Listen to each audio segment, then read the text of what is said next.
నాలుగవ రాశి కర్కాటకం. 2025 కర్కాట రాశి వాళ్ళకి ఎలా ఉండబోతుందండి? కర్కాటక లగ్నము లేదా రాశి హ్మ్. చూసుకుంటే గనక వీళ్ళకేంటంటే సర్వసాధారణంగానే వీళ్ళకి ఎమోషన్స్, ఎక్స్‌ప్రెషన్స్ ఎక్కువగా ఉంటాయి కర్కాటకం వారికి. ఈ 2025లో వీళ్ళు మే వరకు గూడా అంటే కేతువు మారే వరకు గూడా మే 30 వరకు గూడా హ్మ్. అగ్రీమెంట్స్ రాసుకునేటప్పుడు జాగ్రత్తగా రాసుకోవాలి. ఓకే. సో, కొన్ని కొన్ని మనం చూడండి చాలా కంపెనీస్ గూడా ఏదో ఒక 100 పేపర్‌లు ఉంటుంది. మనం చదవం అసలు. హ్మ్. సంతకాలు పెట్టుకుంటూ వెళ్ళిపోతాం. తీరా చూస్తే అందులోనే ఒక చిన్న లూస్ పోల్ ఉంటుంది. అర్రే! అది ఏంటిది ముందే చూసుకొని ముందుగా ఉండాల్సింది చూసుకోవాల్సింది అనిపిస్తుంది. గదా! అని. అవును. ఇంకోటేంటంటే నేను ఈ మధ్య అంతే చాలా మందితో మాట్లాడుతుంటాను. కొన్ని వందల వేల మందితో మాట్లాడుతుంటాం కాబట్టి అగ్రీమెంట్స్‌లో జరిగే మోసాలేంటంటే మనకు ఒక అగ్రీమెంట్ చూపిస్తారు. హ్మ్. రేపు అగ్రీమెంట్ చేసుకుందాం మీకంతా ఓకే గదా! అంటే ఓకే అనుకుంటాం. నెక్స్ట్ డేకి ఇంకో పేపర్ యాడ్ అవుతుంది. సో, హ్మ్. మీరు అగ్రీమెంట్ చేసుకునేటప్పుడు ఎప్పుడైనా ఫస్ట్ మీకు చూపించిన పేపర్‌ని జిరాక్స్ తీసి మీ దగ్గర పెట్టుకోండి. లేదా ఓకే. ఫోటోస్ తీసి పెట్టుకోండి. రేపు పొద్దున్న ఏదైనా తేడా వచ్చినా "అరె బాబు! నువ్వు ఇచ్చింది ఇది. ఇందులో ఎలా యాడ్ అయింది" అడగొచ్చు. సో, ఈ కేర్ ఖచ్చితంగా తీసుకోవాలి. మే 30వ తేదీ వరకు.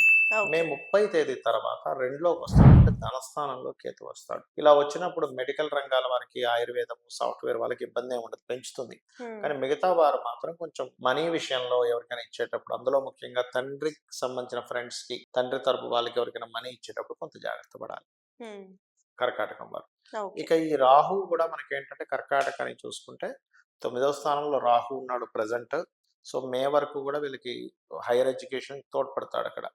కానీ ఎప్పుడైతే అష్టమంలోకొస్తాడో రాహువు మే 30 నుంచి కాస్త వాహనాల మీద వెళ్ళేటప్పుడు కొంచెం జాగ్రత్తగా ఉండాలి. అండ్ మే అష్టమ 30 రాహు తర్వాతండి? మే ఓకే. 30 తర్వాత. హ్మ్. అండ్ అలాగే కాస్త రాహు అష్టమంలో ఉన్నప్పుడు సర్వసాధారణంగా ఇచ్చే రిజల్ట్ ఏమిటంటే కొన్ని అకల్ట్ రిలేటెడ్, హ్మ్. రీసెర్చ్ రిలేటెడ్ వాటికి తోడ్పడతాడు మళ్ళీ. ఓకే. అంటే ఒక ప్లానెట్ ఒక దగ్గర ఉన్నప్పుడు అది బెనిఫిట్ ఇస్తుంది. హ్మ్. ఎట్ ఎ సేమ్ టైమ్ ఇబ్బంది ఇస్తుంది. ఆ ఇబ్బంది రెండిటిని మనం బ్యాలెన్స్ చూసుకోగలగాలి. చేసుకోవాలి. బ్యాలెన్స్ చేసుకోగలగాలి. ఓకే. అదొకటి. అండ్ కర్కాటకం వారికి సర్వసాధారణంగా మనకి 9థ్ లార్డ్ ఈజ్ ఇన్ 12థ్‌లోకొస్తున్నాడు.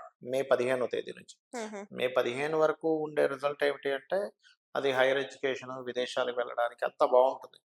కాకపోతే మధ్యలో కొంత ఈ కుజుడు దృష్టి వల్ల, కుజుడు స్ట్రెస్ వల్ల కొంచెం ఉద్యోగం చేసే వాళ్ళకి కొంత స్ట్రెస్ ఉంటుంది గానీ, ఎప్పుడైతే మీకు 12లోకొస్తాడో గురువు మే 15వ తేదీ నుంచి హ్మ్. 2025లో అక్కడి నుంచి విదేశాలకు వెళ్లి చదవడానికి బావుంటుంది. విదేశాల్లో ఇన్వెస్ట్‌మెంట్స్, గృహాలు కట్టుకోవడము, కొత్త బిజినెసెస్ ప్రారంభించడం ఇవన్నీ బావుంటాయి. ఓకే. అది. 2025లో కర్కాటక రాశి వాళ్ళు ఫాలో అవ్వాల్సిన రెమెడీస్ ఏంటండి? ఫాలో అవ్వాల్సిన రెమెడీస్ అంటే ఏం లేదండి. ఇక్కడ మే 30 వరకు అష్టమ శని ఉంది వీళ్ళకి. హ్మ్. అష్టమ శని తగ్గిపోతుంది. ఎప్పుడైనా అష్టమ శనిలో జరిగే ఫలితాలు ఏమిటి అంటే కొంచెం లేట్ అవుతుంటాయి. Any okay. వర్క్ డిలే అవుతుంటుంది. హ్మ్. మైండ్‌లో ఏంటంటే ఓకే. నాకిది నడుస్తుంది కాబట్టి డిలే అవుతది. మనం ఎట్లా అయితే చూడండి ఇప్పుడు మామూలుగా 6:00, 7:00 కార్‌లో మనం వెళ్ళిపోతే ఈజీగా వెళ్ళిపోతాం. హ్మ్. ఓ 1 అవర్‌లో వెళ్ళాల్సింది హాఫ్ అన్ అవర్‌లో, 20 మినిట్స్‌లో అవును. వెళ్ళిపోతాం. కానీ మనకి మెంటల్‌గా 9:00 స్టార్ట్ అయిన మెంటల్‌గా మనం ఫిక్స్ అవుతాం.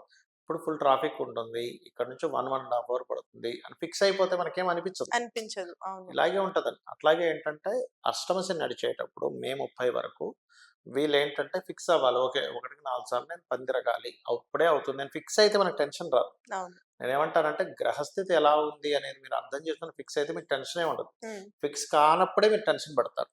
So, okay. ఇది అర్థం చేసుకుంటే క్లియర్.